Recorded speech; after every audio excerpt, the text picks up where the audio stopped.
Hi everyone, I'm Alison Garwood-Jones and I'm an instructor of digital strategy at the University of Toronto School of Continuing Studies.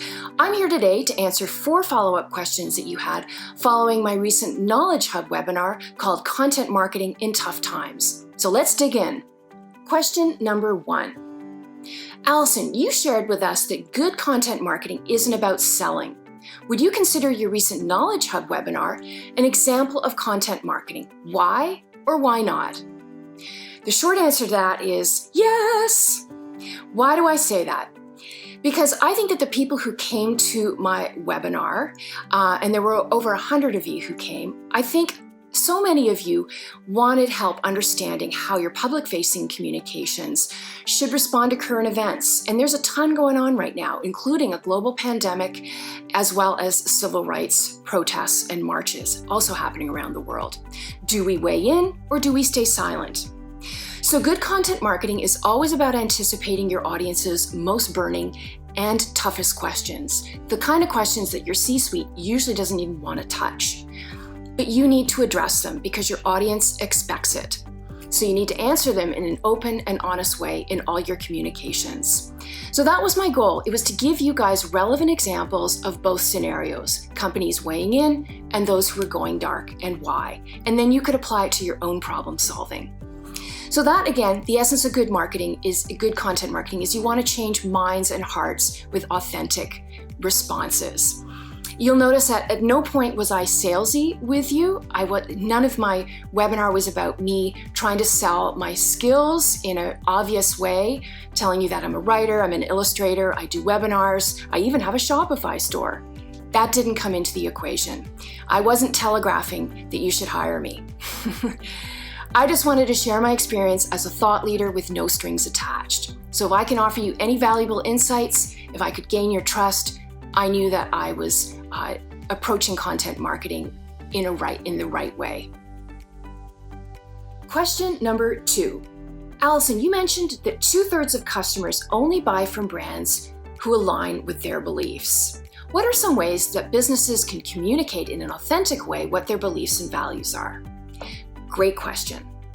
So rather than telling your audience what your beliefs are, you need to show them what you believe and how those beliefs align with theirs. It's the old journalistic adage, show, don't tell.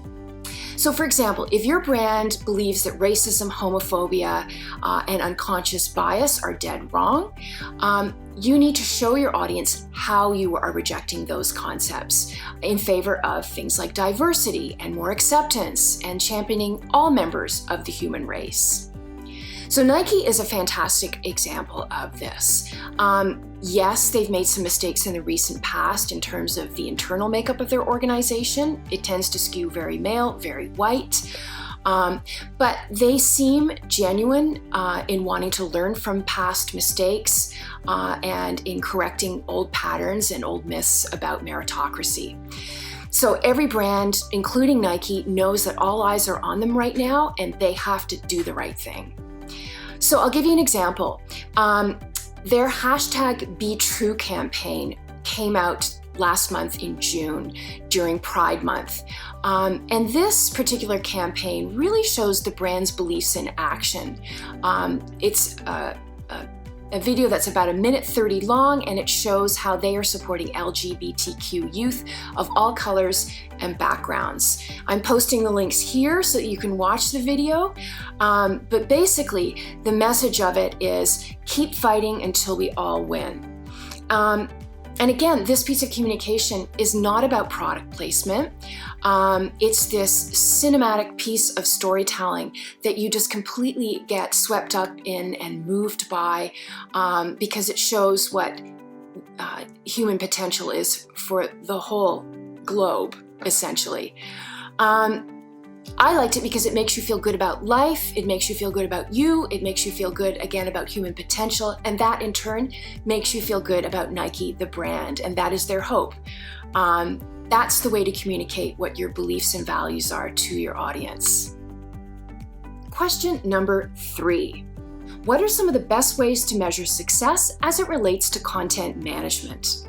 Well, if you can't measure what you're doing, guys, you can't manage it. And that old marketing adage holds especially true today in an age when we're just inundated with a ton of data.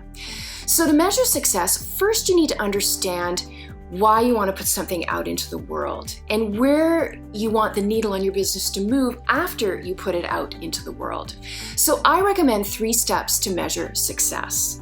Number 1, all projects, whether you're going to distribute them online or offline, start with a pen, a piece of paper, and a SMART goal. What's a SMART goal, you ask? It's a measurable objective. It's you telling yourself and your team, if you have a team, what you want and what you think you can realistically make or achieve by a certain date.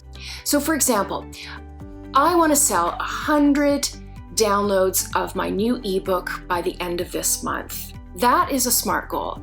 It's specific, it's measurable, it's achievable based on how much time I've got, what my budget is. It's realistic to me. I think I can do it. And it's time-based because I need to get those downloads by the end of this month, so I'll know how to track it. Step number 2.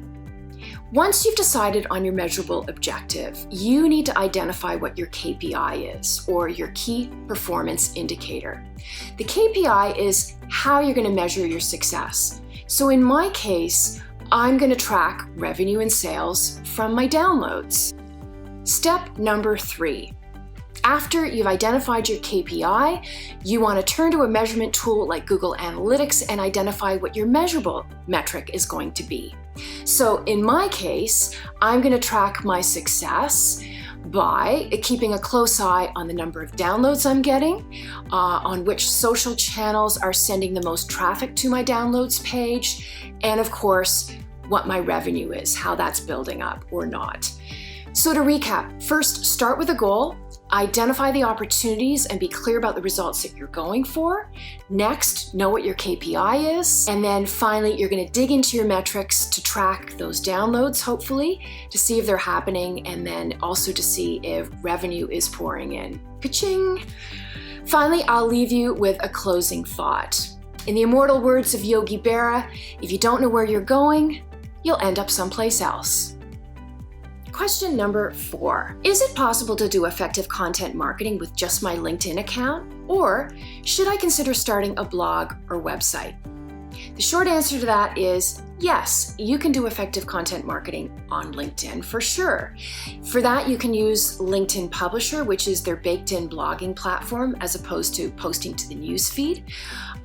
It's a great way to showcase your thought leadership in a deeper way.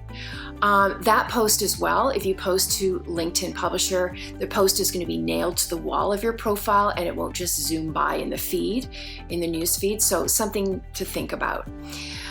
I should mention that you want to make sure that your target audience is actually on LinkedIn, that that's their preferred place to hang out. So if your target audience is on LinkedIn, that's where they hang out the most. My best advice would be to publish to LinkedIn for sure, but only after publishing first to your personal website, the one that you've paid for and that you own. We're all renters on social media platforms, including LinkedIn, Facebook, and Medium. So when we post any content, they own the terms and they own the content. So if they have 3 or 4 bad quarters and go down, our content is going down with them. So we haven't backed it up, we're in big trouble. The big takeaway here is don't build your castle on someone else's land. If you want to improve your search ranking on Google over time, which is something that's really important, there's no better way to do that than to publish consistently on a website that you own, not on social media channels. Finally, LinkedIn and Twitter are fantastic spaces for networking in, for giving people snack-sized bites of your ideas and then generating conversations around that content.